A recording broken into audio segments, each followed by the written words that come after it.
2009 में बीएसपी सरकार में हमने इस पे जाके मौके पर ये मामला संज्ञान में जिलाधिकारी महोदय एवं उप जिलाधिकारी महोदय के संज्ञान में डाला था।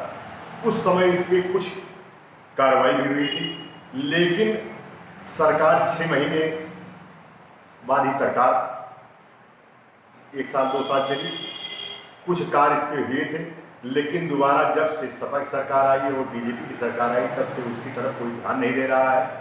किसान का बहुत ही ज्वलनशील मुद्दा है। किसान जब वहाँ जाते हैं तो वहाँ पे कोई भी कर्मचारी नहीं मिलता है, वो घास फूस से एकदम पटा पड़ा हुआ है। वहाँ यही नहीं लगता है कोई वहाँ कार्यालय नाम की चीज़ है। हमारे तहसील लेवल पर एक उप संभाग कृषि प्रसार अधिकारी का कार्यालय होता है, पूरे तहसील लेवल का जो है, और पहले यहाँ अधिकारी बैठते थे जो है, और पूरा स्टाफ हुआ करता था।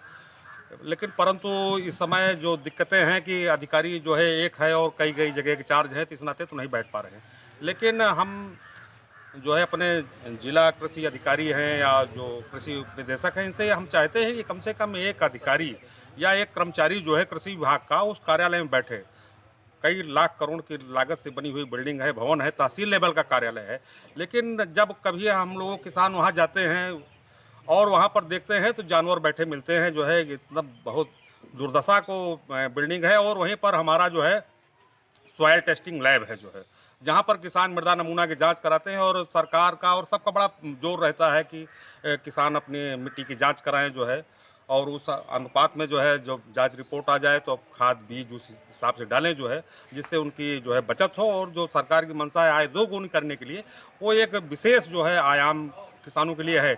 लेकिन परंतु बड़े दुख के साथ कहना पड़ता है कि ना तो वहाँ सॉयल टेस्टिंग लैब काम कर रहा है, ना कोई कर्मचारी है। वहाँ पर जाने पर कोई मिल ही नहीं रहा है। सबसे बड़ी विडंबना और क्या हो सकती है, कितना बड़ा प्रोजेक्ट सरकार का जो है, इतना बड़ा। वहाँ पर एक उप संभागीय कृषि प्रसार अधिकारी कार्यालय है। वो कार्यालय कृषि के विकास के लिए, कृषि के संपूर्ण विकास के लिए बना हुआ है। वहाँ से तकनीकी प्रचार प्रसार और जो नवीनतम कृषि की तकनीकियाँ हैं उसको कृषि विभाग अपने TACs के माध्यम से, अपने प्राविधिक सहायक के माध्यम से, जो एग्रीकल्चर के ग्रास रूट लेवल के वर्कर्स हैं उनके माध्यम से उसका प्रचार प्रसार करते हैं नई तकनीकियों का। कितने कर्मचारी की तैनाती वहाँ पे एक्चुअली वो एक कार्यालय है जिसमें फील्ड और स्टाफ दोनों के कर्मचारी हैं। लगभग 22 कर्मचारियों का स्टाफ है, जिसमें से 12 कर्मचारी फील्ड के हैं। 22 में से केवल 12 कर्मचारी की पोस्टिंग है, और ज़्यादातर न्याय पंचायतवार पोस्टिंग है TACs की।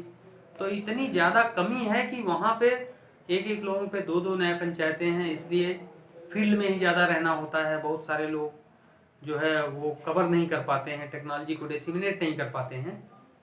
तो ये कहा जाना कि वो निष्प्रयोज्य है, बिल्कुल भी नहीं है। वहाँ पे हम लोग किसान गोष्ठियाँ करते हैं। वहाँ पे एक लैब है, वो लैब भी वर्क करती है। तो ये कहना उचित नहीं है। बस ये है कि सीमित संसाधनों में, सीमित मैन पावर में हम लोग जो भी एग्रीकल्चर की टेक्नोलॉजी है उसको डिसिमिनेट करते हैं। क्या सर सुव्यवस्थित करने के लिए क्या आप अधिकारियों को पत्र लिखेंगे? उसके सुव्यवस्थित के लिए पत्र पहले से प्रेषित है। उप कृषि निदेशक महोदय हैं हमारे, उन्होंने पहले से शासन को पत्र प्रेषित कर रखा है, और जैसे ही बजट मिलेगा उसको रिनोवेट कर देंगे। क्योंकि एग्रीकल्चर तो एक ऐसा सब्जेक्ट है, एक ऐसा विषय है जिससे हम सब लोगों का पेट भरता है। तो जैसे ही बजट मिलता है, जैसे ही हमको और अधिक कर्मचारी मिलते हैं, तो उसको हम और ज़्यादा बिल्डअप कर लेंगे, उसको सुदृढ़ कर लेंगे। बिल्कुल ये सही बात है। उसको वहाँ कोई रहता नहीं है, चौकीदार भी नहीं मौजूद मिलता है। वो झूठ मूठ का पता नहीं उस संभागीय कार्यालय कैसे बना दिया गया है, उससे किसानों को कोई लाभ नहीं मिल रहा है। क्षेत्र के किसानों को लाभ मिलना चाहिए उसका। ना कोई मृदा परीक्षण हो रहा है वहाँ, और ना कोई कृषि संबंधित कार्य हो रहा है। तो इसके लिए हम जो है वो उप जिलाधिकारी मुसाफिर खाना को और डीएम अमेठी को, दोनों को ज्ञापन के माध्यम से अवगत कराएंगे कि ये क्यों बंद पड़ा हुआ है।